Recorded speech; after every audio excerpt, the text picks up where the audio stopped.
Not good, people. Not good. I just did 2 videos and they both stopped. What the hell is going on, you piece of crap?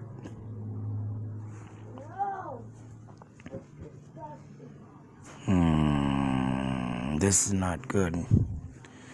Now it looks like I'm starting over again. Welcome to the video.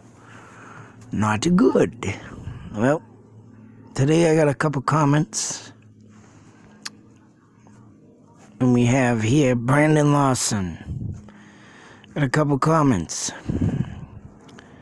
I'm going to tell these people right now that they call me an effing psycho or a drunk. Leave it alone. You have no idea what happened. You're going off other people's pages. You can't even pronounce words correctly. Get a life. Gay. You're get. Wow. This person's telling me about I can't pronounce words, but who's spelling wrong? Gay. You're in for right.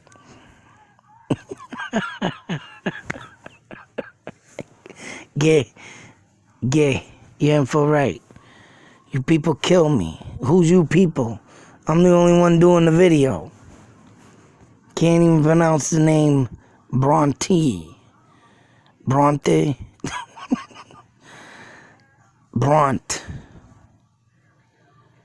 It's Bront, no E, but it's spelled Bronte.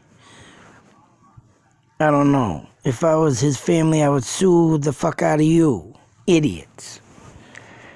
Alright, this person's ragging on me about pronouncing words. I'm not pronouncing it right. But they're calling it gay. You're in for right. They're calling me 2 idiots. Which I guess you can call me 2 idiots. I talk to this guy over here all the time. Yeah, that moron over there. And he's gonna sue me. Pure effing speculation. You can't even speak correctly. No, GTFOU. You too, buddy. But gay. Over there and boy, you know what? This is what we call freedom of speech, all right? Now, in all seriousness, you do a case, or you see a case, all right? This is my thoughts and theories on this case. And just because I think of other things other than what's written down in black and white, that's right, it's called freedom of speech. I can say what I want. Now, yes, you can call me a psycho, because I think like a psycho. I've lived around psychos. I have 3 family members from the past that have all spent time in a mental institution. Thank you. But you know what? In order to catch a killer, you need to think like a killer. In order to catch a deranged psychopath, you need to think like a deranged psychopath. And when I come up with my thoughts and theories on things, well, guess what? If you can't handle what I come out with, then that means you only, listen to what you want to hear and what you think really happened, or let alone think what the people have said, which are family members and, of course, the wife. But you know what? I give all my full heart to the grieving of this case. But when they talked like they did into their stories, into their not making sense with, I had to go get gas for my brother, but I had no money, so I was gonna go pick up my brother. But I had and I had to take a shower before I could go, and then I go check on my brother's wife, and then I go over here. and this and this and that, and I'm in between this, I'm in between that. And the wife went to go take her a bath. The wife was not going to sit here and wait for the husband to call her. He did call. He puts her phone on the charger. And why the fuck the people only got one charger in the house and one gets taken and one sits in the car? Or if there's a charger in the car, why ain't there a brick in the house so that charger can... You know what? This don't all make sense to me. The story is as crazy as the goddamn... And you're calling me a psychopath. You're calling me a psycho drunk. But if you sit there and think about it, what are these people doing with all their story and how they've gone off to take a bath, and if then someone's coming up missing, or if someone's taken off and they're saying let him go cool off, but yet he's calling for help and then he's calling for gas, and then everybody's going to sit there and go take themselves a bath and do this and do that. He's all right. Where's the madness there? Who thinks there? Who does all that kind of thinking? You know, I get the picture, man. I know there's something wrong with the picture. And to think like that, you got to come up with your own thoughts and theories to think like them to get the story to make sense. And if you ain't got that mind to do it, well, then you shouldn't be listening to the stories of mine either. You shouldn't even be allowed to speak your mind on. Leave it alone. Because you don't just rule out one story, two stories, or even three. Or just because someone said something, you gotta go and think other demented things. To catch a killer, you got to think like a killer. Catch a psychopath, you gotta think like a psychopath. I'm sorry. And if you're not equipped with that to burn in your head, then you have no right making these comments. But like I said, give my full heart out and grief to the friggin' ones that are suffering the most of wanting to know where this person is. I would like to know who this person is, and I could highly doubt why his wife would want to take Mexicans and hire Mexicans to kill him. Yeah, I'm taking other stuff from other people's pages, but I also put in my perspective, my thoughts, my theories, and try and make it look different. Try and spark something in someone else's mind that ain't listening to this other crap also. Because that don't sound right, and if someone's making up the story, and if someone's making it wrong, well, I want to be here to correct that. That's all I'm doing. Freedom of speech. I mean, it is screwed up of what they said, of what they did, and how they did it. But you know what? I'm not here to point fingers. I'm here to give ideas. And that's all it is. Ideas, thoughts, and theories. Which leads me to this next case. I'll probably get yelled at for this now. But we have a missing man since 1934. 35, mind you. Ronald T. Owens in room 1046. This man goes to a Kansas City, Missouri hotel back in 1935. Wants to rent a room for the night. And what happens within this night's time is friggin' insane. You think my mind's insane? Try this story. And alright, that's right, I'm going off the internet. I'm going off this. But I'm also going to give him my thoughts and theory what have happened. Not just listen to one story. And of course this man rents a room for the night. Now I don't understand this, because if he only rented a room for the night, why is a motel maid coming in cleaning the rooms for just one night? And that's where this story of bizarreness begins. One night. And of course we have the tall man, facial scar, and cauliflower ear. Now, cauliflower ear meaning that he could have had a birth defect, mangled it, and then a machine back in 1935 or peed someone off and it got cut. But all in all, whatever happened to this guy, I think, not what it says here, he was a very lonely man. He just wanted some love, but got hung up in the wrong crowd. Another wrong crowd. Just like the other guy, Lawson. Got hung up in the wrong crowd. If he was shooting needles and they claim he was doing meth, he caught up in the wrong crowd. This one, though, is like a love triangle, say. But you know what? What I'm saying on this case is that this guy got hung up in probably maybe one of the first, my thoughts, my theories, murderous couples. A man and a woman that like this lure in lonely men and kill them.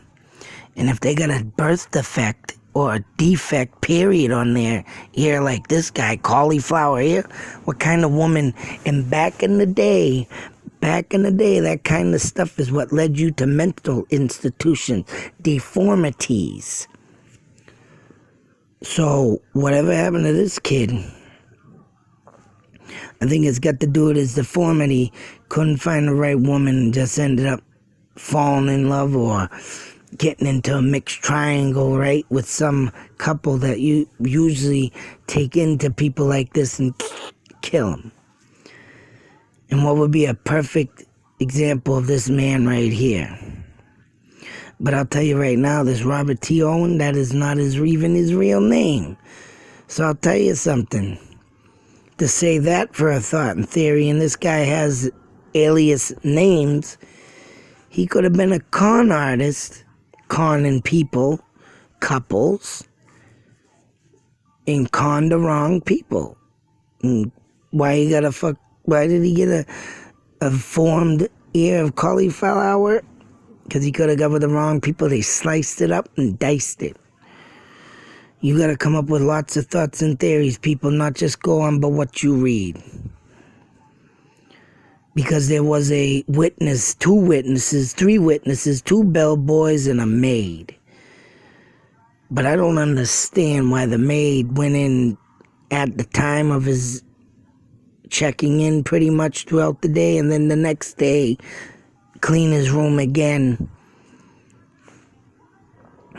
And this is just nuts. This case is really insane and bizarre. But he got his room on the way on, open up to props, whatever the props. I'm gonna get shoot out again. I ain't pronouncing it right. I don't know how to read. Propst or propst. About his original plans, Owen revealed that he preferred another hotel. Here we go. Mehelibat. I'm gonna butcher it. It's to piss that person off, Mehubach. But he thought the cost of the room was too high. So once the pair reached the room, Owen removed several items from his pocket: a comb, toothbrush, and a brush, and several items, it says here, but it only reveals 3. So what's the other 4? And he brings him into the bathroom. Both men left the room after Owens took the key from the bellboy. So the bellboy sees Owen and a man leave the door unlocked. Later on that day, a maid went to clean the room. Owen had returned to the room and he's allowed the maid inside, but where's the man? He did insist that the door remain unlocked. He was expecting a visitor. So he's inspecting a visitor, but he already had a man with him. And so allowed the maid to come in and clean. So this is what's bizarre, because when the maid goes in the room to clean, notice a few things he had drawn in the curtains. A single lamp provided only light, so it was dark with just the light of the lamp. It was enough for her to notice that Owens seemed nervous and anxious. So she could see that he was over, probably sitting on the bed, which he was, just, getting him like, nervous and probably doing stuff like this. And, and it also said down below that it said staring into the dark. So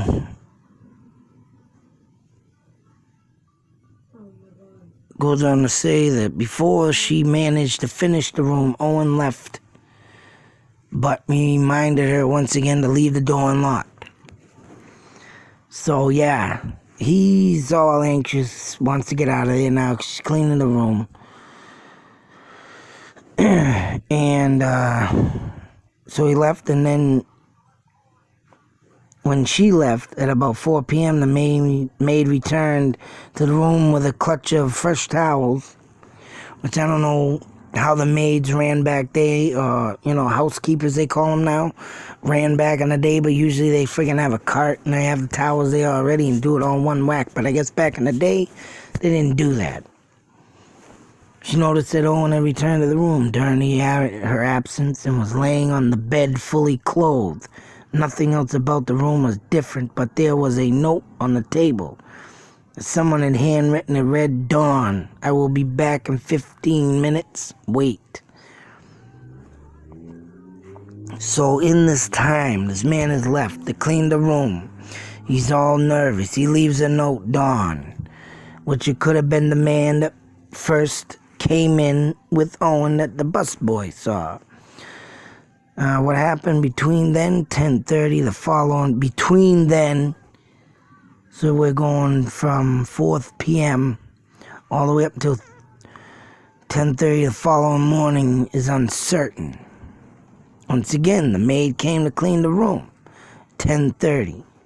Someone had locked the door from the outside, but Owen was inside the room. He was sitting in a chair and not talking. All seemed to be doing was staring into the darkness. The phone rang and there Owen answered it. Whoever was on the other line had spoken first. Owen replied after a moment, "No, Dawn, I don't want to eat. I am not hungry. I just had breakfast." Owen hung up and turned to the maid and mentioned that the Mahelchbach to her as well. So he mentioned the other motel also about her, about the president and what she was supposed to do there. The maid could not get out of that room quickly enough. Later that day, she brought fresh towels back to the room. Before she could enter the room, a pair of male voices could be heard. So whoever this Dawn is must have came to the room. From her position outside the room, she explained, and obviously she was there, and a new voice, not Owens, bluntly told her towels were not needed.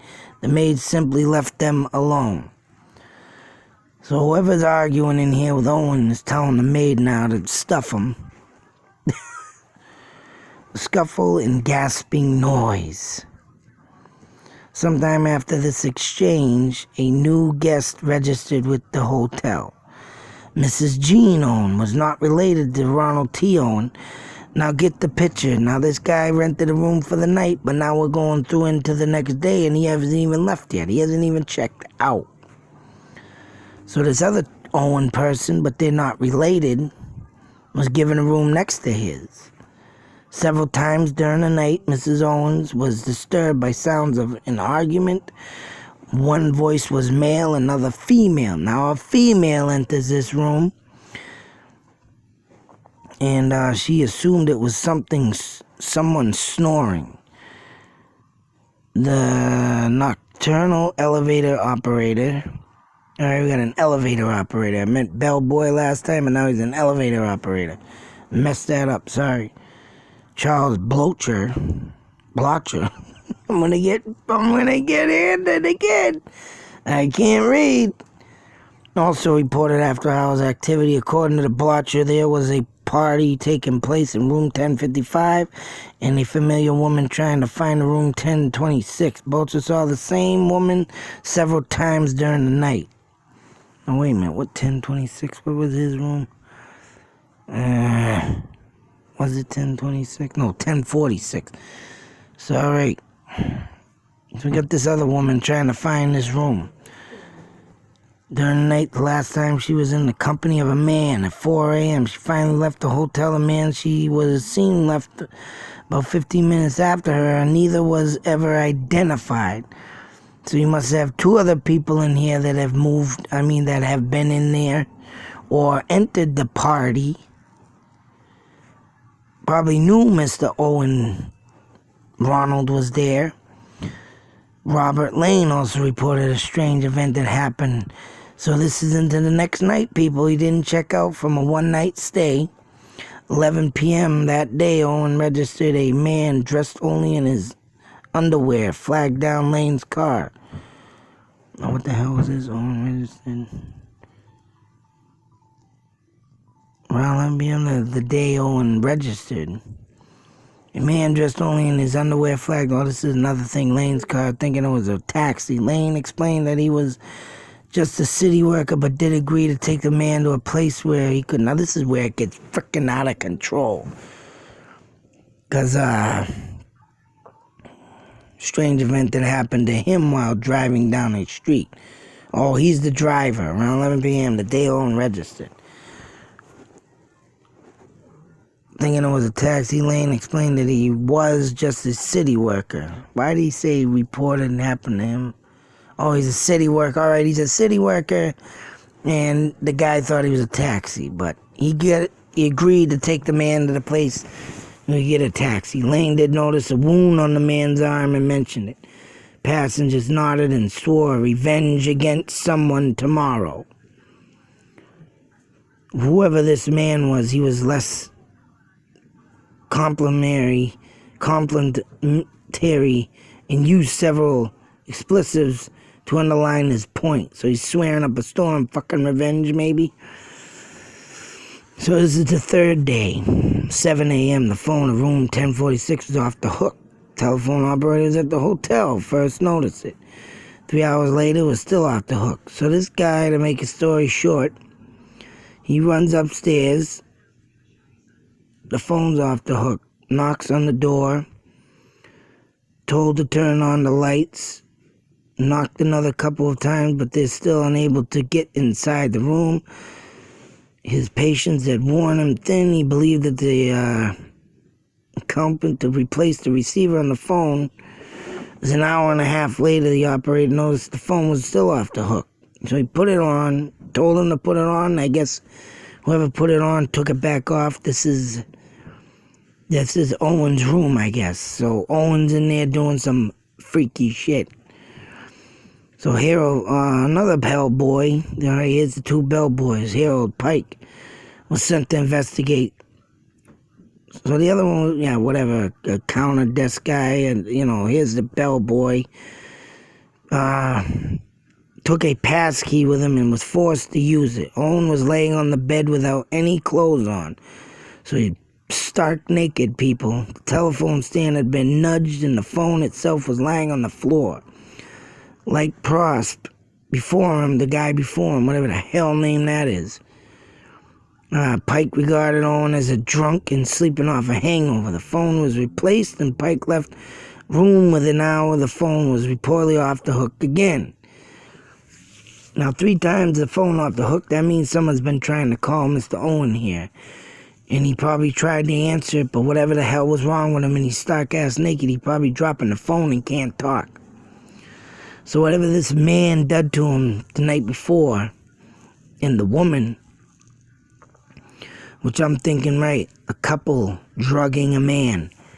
They must have drugged him, because it does say down here later on. So knocked a few times, again the answer from within the room. He had no other option but to use his passkey again. Inside was immediate evidence that Owen wasn't suffering the effects of alcohol. He still had no clothes on but was crouched over on the floor. His head was bloodied now, and the walls were covered in blood stains. Props fled the room, called his manager, who called the police. The first that Owen told them when they arrived was that he fell against the bathtub. All right. So whatever happened to this guy must have happened before with the other man and the woman. Whatever the hell they did to him, whether they stabbed him with a needle maybe, got him some drugs that way, stabbed him with a knife. But I do think they say something about drugs in here, and all of a sudden this guy's probably so drugged up he don't even know where he is right. But police officers searched the room for clues. What they didn't find was as strange as the things that they did find. Not a single stitch of clothing was found on the entire room. No clothing. So whoever was there took his goddamn clothing. The standard hotel room requests such as shampoo, towels, etc. are all missing. Aside from a blood-soaked walls, police found evidence that someone else was in the room. A label from a tie was discovered. 4 fingerprints were found on the lampshade, as well as a couple of discard items. An unsmoked cigarette and a hairpin. Police came to the conclusion that about 6 hours before he was discovered, Owen was tortured by a person or persons unknown for reasons that were unknown. Owen's injuries were severe and would later prove to be fatal. The investigation into the finding Ronald T. Owens' killer didn't start very well.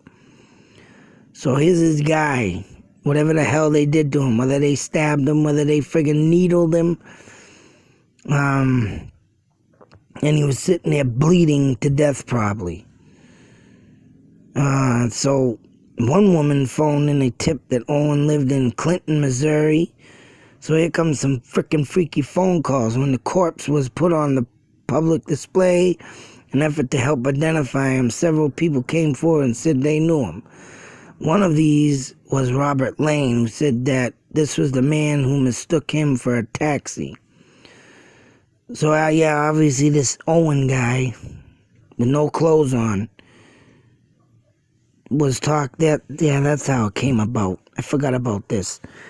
So Owen came out of his motel room and somehow got back into it, crying, screaming revenge to the cab driver.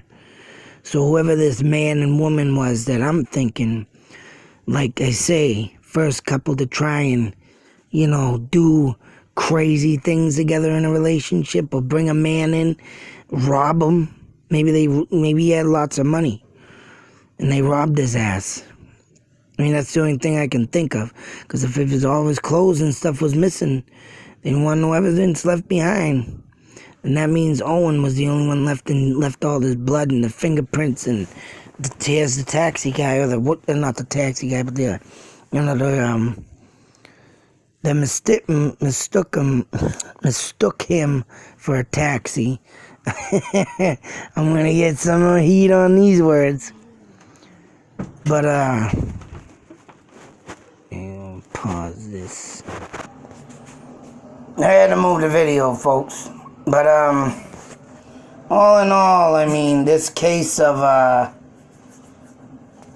this Owen coming out, surfacing, someone got in touch with the Kansas City Public Librarian, John Horner, by phone. And what was that? Damn it.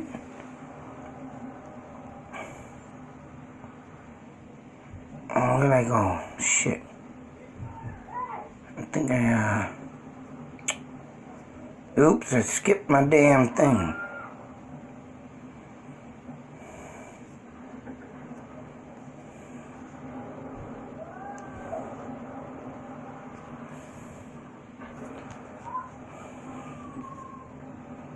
Wow, that went up there way far. Shit. Alright, they conclude that Owen was tortured, and I'm going with 2 people, like I said. You got this guy down here talking about how he mistook him for a cab, and he was in his underwear at this point.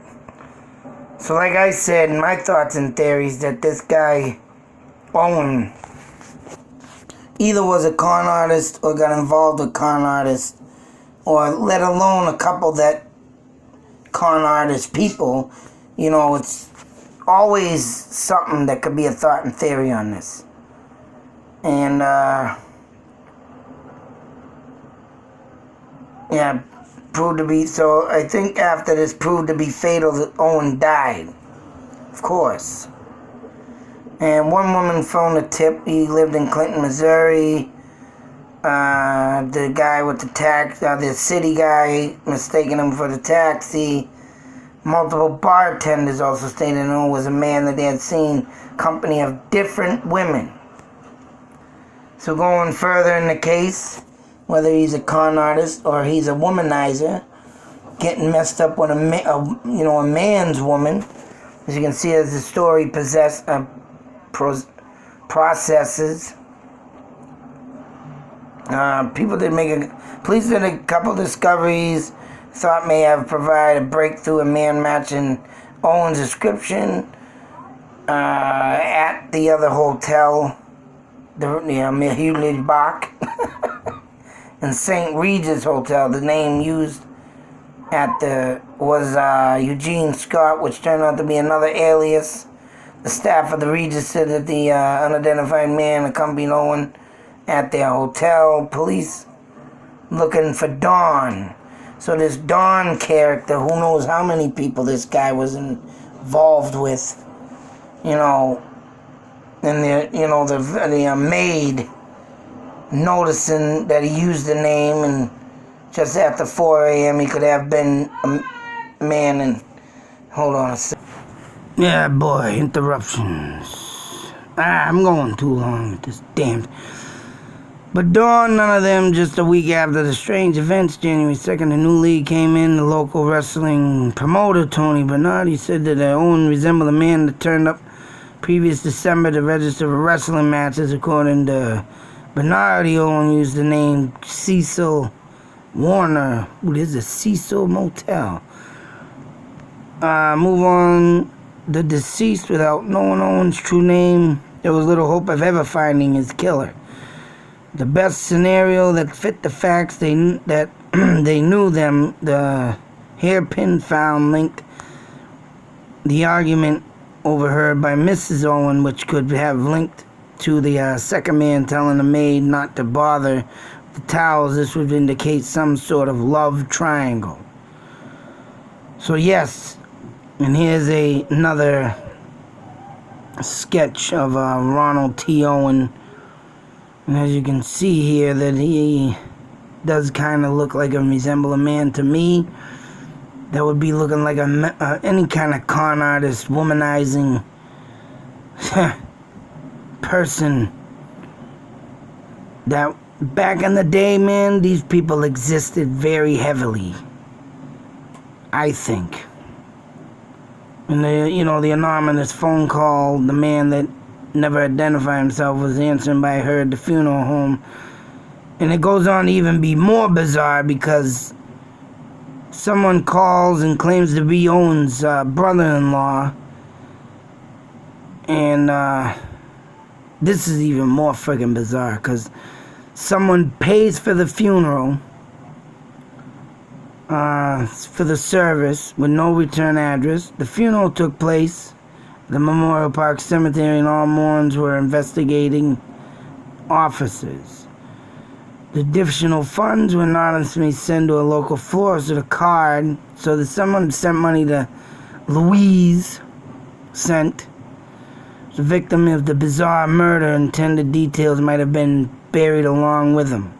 For a while, what had happened in 1936, a woman calling herself Eleanor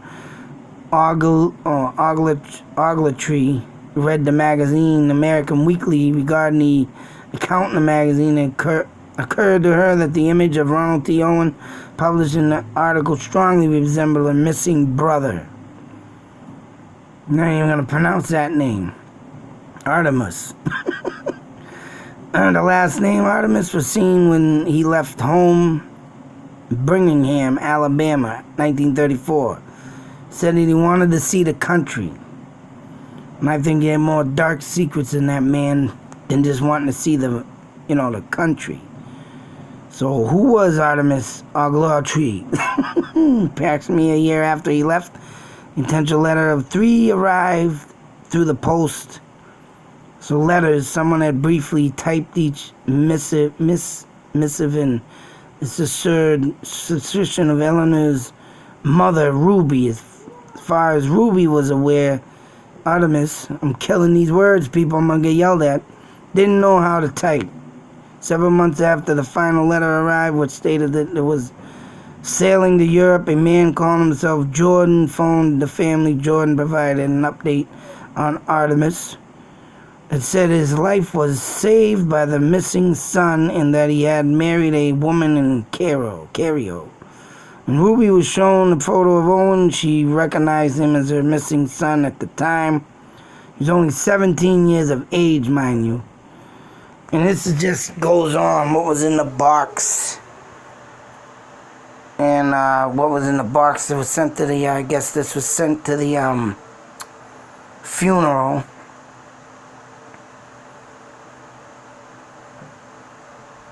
And I mean, this has been going on since 2003. But when you got a man posing as different people, when you got a man, you know, getting into these so-called love triangles, which he was probably young and full of, you know, sexual desires. And back in them days, stuff like that was hidden very well. I mean, but this was still a young man, young friggin' boy. Wasn't fully developed if he was 17, let alone he's probably in his early 20s. But, and it goes to the box of old newspaper clippings. Clippings were about the murder of Ronald T. Owens. Also, the box was something that the newspaper reports had mentioned.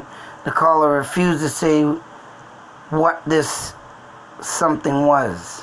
Ever since 1936, the speculation had rampant to what exactly took place in the room.